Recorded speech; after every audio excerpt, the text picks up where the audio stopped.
Hi, good morning, jewelers, gem traders, diamond traders, as well as jewelry manufacturers and consumers. Welcome to my YouTube channel, Universal Gems and Diamonds Expert.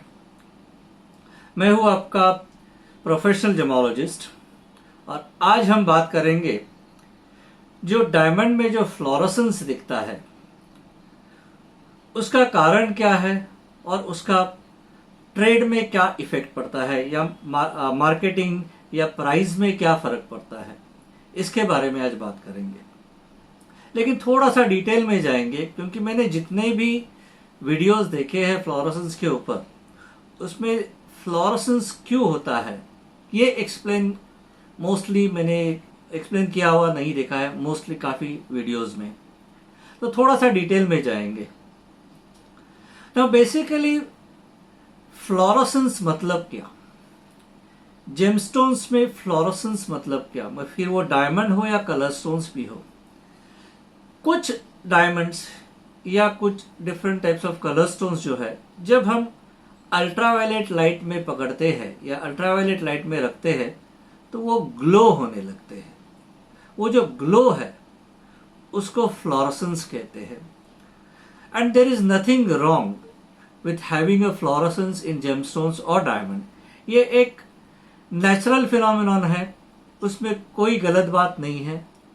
And certain gemstones definitely has a fluorescence and almost 30 to 35% of diamonds भी UV light में Flores करते हैं। मतलब there is, so we are not talking anything negative about it. Okay. Now the question ये है कि specially diamond में, क्योंकि आज आपका जो अपना जो टॉपिक है वो डायमंड का है, फ्लोरोसेंस इन डायमंड, कि डायमंड में फ्लोरोसेंस क्यों होता है, कि कुछ डायमंड क्यों फ्लोरस होते हैं। नाउ जनरली अगर आप देखेंगे कि जो कलर डायमंड में आता है कि येलो कलर आता है या ब्राउन, पिंक, ग्रीन कलर, ये जो अलग अलग जो कलर्स जो आते हैं डायमंड में वो कुछ या तो इम्प्योरिटी आती है, केमिकल इम्प्योरिटी डायमंड में आती है, वो हिसाब से आते हैं, या तो कुछ इंटरनल एटॉमिक डिफेक्ट्स के कारण आते हैं। ना if you see the major cause of colour और major cause of fluorescence in diamond is nitrogen. Of course there are many other causes also. Now if you realise के जब nitrogen कुछ carbon को, मतलब ultimately diamond is nothing but a carbon, a pure diamond is made up of pure carbon atoms in a tetrahedral position और tetrahedral manner. जब उनमें से कुछ कार्बन एटम नाइट्रोजन रिप्लेस करता है तब ये कलर या फ्लोरोसेंस डायमंड में आने लगता है। नाउ स्पेशली जब ऑल दिस, ये जो रिप्लेसमेंट होते हैं उनको हम साइंस, डायमंड के साइंस लैंग्वेज में उसको हम डिफेक्ट्स कहते हैं। ऑफ कोर्स ये डिफेक्ट्स अपने को आंख से दिखते नहीं है या माइक्रोस्कोप में दिखते नहीं है या इवन 10x में लेंस में भी नहीं दिखेंगे। ये you need specific instruments to realise it, you cannot see it even in that instruments. Now क्या होता है कि जब 3 नाइट्रोजन कार्बन को रिप्लेस करते हैं और ये 3 नाइट्रोजन के बीच में एक वैकेंसी फंस जाती है, मतलब इसको हम कहते हैं N3 डिफेक्ट इन डायमंड। जब ये N3 डिफेक्ट डायमंड में आता है तो उसे हल्का सा येलो टिंज आ जाता है जिसे हम केप सीरीज कहते हैं। डायमंड ट्रेड में उसको केप सीरीज कहते हैं या येलो सीरीज कहते हैं या TTLC जो अपने यहाँ कहते हैं। तो मोस्टली ये जो डायमंड्स होते हैं जिसमें N3 डिफेक्ट होता है, मतलब 3 nitrogen surrounded by 1 vacancy. Vacancy मतलब वो पर्टिकुलर पोजीशन पे कुछ नहीं है, ना कार्बन है ना नाइट्रोजन है, कुछ नहीं है। तो जब N3 डिफेक्ट्स आता है तो मोस्टली डायमंड में मोस्ट कॉमन फ्लोरोसेंस आ जाता है and that is a blue fluorescence. Your majority of diamond fluorescence blue and these are mostly with the N3 defect. Then we have another defects which is called H3 defect.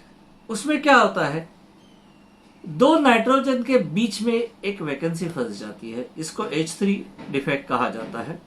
ऐसे diamonds generally yellowish green tinge में होते हैं और उनका fluorescence भी generally fluorescent yellowish green में ही होता है. इवन कभी कभी H4 डिफेक्ट भी आ जाता है, जहां चार नाइट्रोजन के बीच में दो वैकेंसीज फंस जाती है. उनका भी मोस्टली बॉडी कलर जो होता है डायमंड का जनरली येलोइश ग्रीन टिंज में होता है और उनका फ्लोरोसेंस भी येलोइश ग्रीन होता है. Then we have pink diamonds. Pink diamonds basically दो रीजन से, या पिंक जो कलर है डायमंड में वो बेसिकली दो मेन रीजन से आता है. एक है क्रिस्टल लैटिस डिफेक्ट्स. मतलब क्या होता है कि उनके जो कुछ लेयर्स है वो खिसक जाते हैं कार्बन के, और उसमें जो डिफेक्ट क्रिएट होता है उससे पिंक कलर आ जाता है. एंड मोस्टली ये जो आर्गाइल पिंक है, मतलब आर्गाइल माइन के पिंक है या रशियन पिंक है, उनमें बेसिकली ये टाइप से कलर आ जाता है. लेकिन हम जो आज बात करेंगे वो है गोलकोंडा पिंक. गोलकोंडा पिंक में जो पिंक शेड आती है वो NV सेंटर्स से आती है. N मतलब नाइट्रोजन, V मतलब वैकेंसी, मतलब नाइट्रोजन और vacancy next to each other. अभी उसमें भी दो प्रकार है. अगर NV सेंटर अगर 575 नैनोमीटर पे एब्सॉर्प्शन करता है, दिखाता है, मतलब अपना जो UV स्पेक्ट्रोस्कोपी में अगर 575 नैनोमीटर पे एक मेजर एब्सॉर्प्शन आता है और उसके साथ ऑफकोर्स जो भी रिलेटेड दूसरे छोटे मोटे एब्सॉर्प्शन है वो भी आ जाते हैं, तो मोस्टली ये थोड़ा पर्पलिश पिंक पे जाता है. और अगर NV सेंटर्स में अगर 637 पे मेजर एब्सॉर्प्शन आता है, 637 नैनोमीटर में अगर मेजर एब्सॉर्प्शन दिखाता है, ऑफकोर्स उसके साथ रिलेटेड दूसरे भी एब्सॉर्प्शंस आ जाएंगे, तो जनरली ये लाइट पिंक होता है. और ये जो पर्टिकुलर ये जो NV सेंटर्स के कारण जो पिंक कलर आता है उसमें जनरली कलर इवन होता है, लाइट होता है लेकिन इवन होता है कलर. और उनका जो फ्लोरोसेंस है वो भी जनरली ऑरेंज रेड ये कलर में मोस्टली आता है. Then we have one more category जहां पे boron replaces the carbon atom. अभी जब बोरॉन कार्बन को रिप्लेस करता है तो जनरली कभी कभी कुछ डायमंड्स में फॉस्फोरेसेंस दिखता है. मतलब वो डायमंड को आप अंधेरे में देखते हो, मतलब पहले आप उसको स्ट्रॉन्ग लाइट को एक्सपोज करो और फिर उसको अंधेरे में देखो तो सडनली वो डार्क ऑरेंज कलर में फॉस्फोरेसेंस देना चालू करता है. और वो फॉस्फोरेसेंस कुछ टाइम के लिए या even sometimes for a few minutes के लिए भी वो लास्ट करता है. So these are the different categories. अभी सवाल ये है कि ये जो अभी let's talk about NV centres.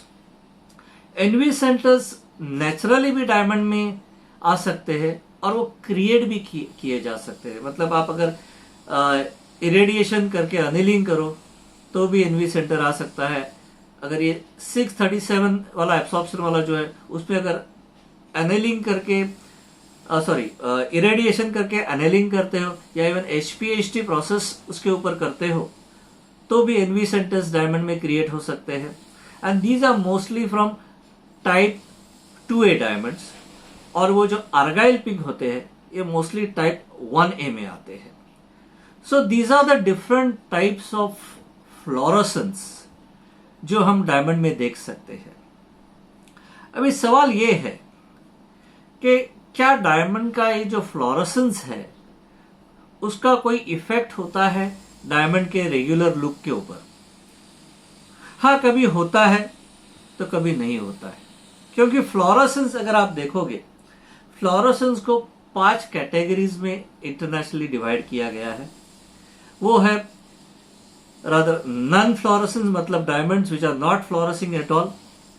Number 2 which is a slight fluorescence, फिर we have medium fluorescence, then we have strong fluorescence and we have very strong fluorescence. So अगर mild fluorescence है स्पेशली या स्लाइट फ्लोरेसेंस है तो generally उसका diamond के look के ऊपर मोस्टली ज़्यादा असर नहीं पड़ता है, लेकिन जब स्ट्रॉन्ग या वेरी स्ट्रॉन्ग फ्लोरेसेंस होता है तो it can change the look of the diamond. मतलब क्या कि कभी कभी क्या होता है कि जो हल्के येलोइश कलर के डायमंड्स होते हैं लाइट, उनमें अगर स्ट्रॉन्ग फ्लोरेसेंस दिखता है और ऐसे डायमंड अगर आप सामने से देखते हो, टेबल से देखते हो, तो दे लुक ऑलमोस्ट कलरलेस या almost whitish I would say, और नियर कलरलेस। मतलब क्या, उनका जो येलो कलर है, बॉडी कलर है, उसको वो फ्लोरेसेंस खा जाता है और सामने से, टेबल से वो डायमंड ऑलमोस्ट वाइटिश दिखने लगता है। मतलब उसका लुक सुधर सकता है।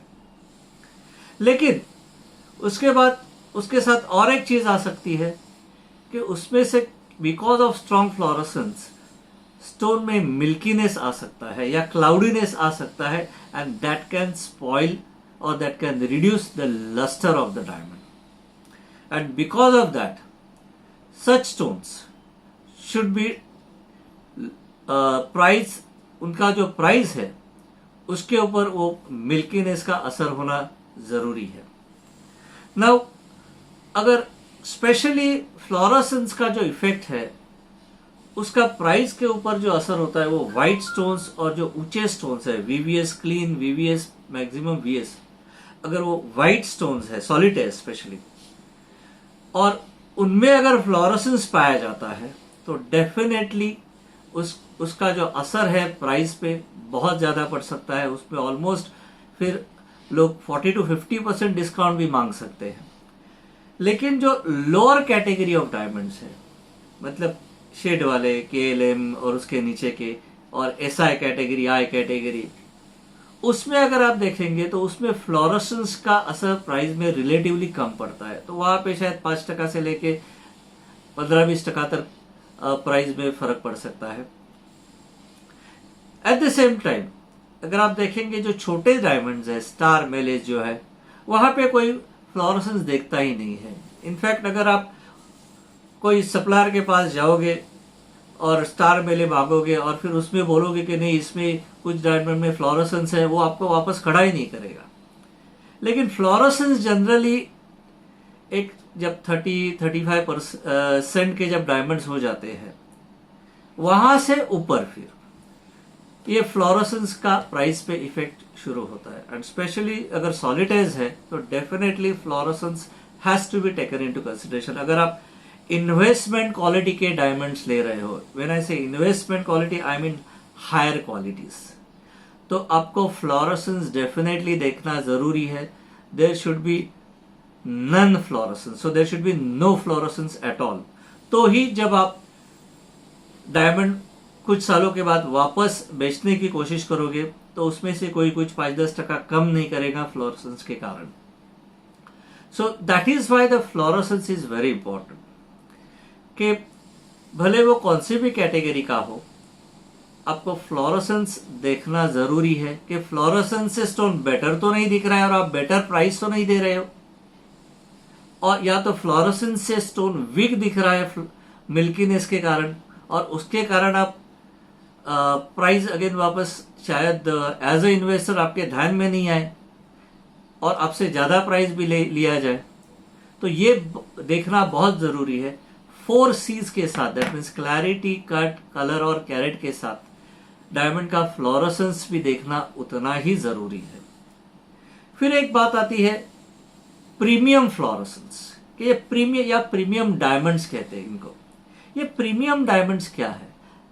अगर आप मेरा फ्रंट पेज देखेंगे, ये वीडियो का अगर आप फ्रंट पेज देखेंगे, उसमें एक रिंग है और सेंटर में एक डायमंड, हल्का सा उसमें ब्लूनेस है और थोड़ा सा मिल्कीनेस भी है उसमें। तो क्या हो रहा है कि ये डायमंड एक्चुअली शायद कलरलेस नहीं है, हल्का सा IJ कलर भी हो सकता है या K कलर भी हो सकता है, लेकिन सामने से डे लाइट में भी वो फ्लोरस मतलब उसका फ्लोरेसेंस इतना स्ट्रांग है कि वो डे लाइट में भी हल्का सा ब्लू फ्लोरेसेंस दिखा रहा है, और ये डायमंड भी आपको ब्लू लग रहा है।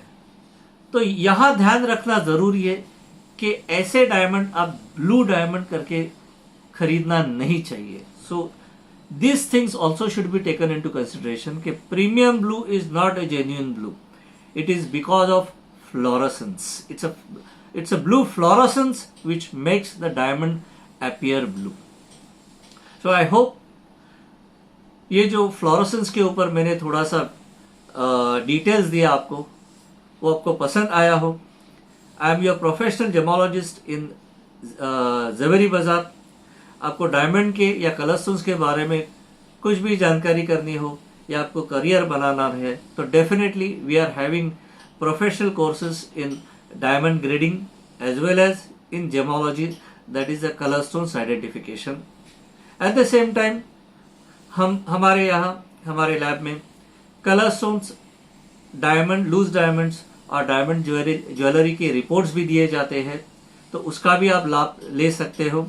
And just to tell you that we only use professional gemologists, we only use senior gemologists in our lab. Thank you very much.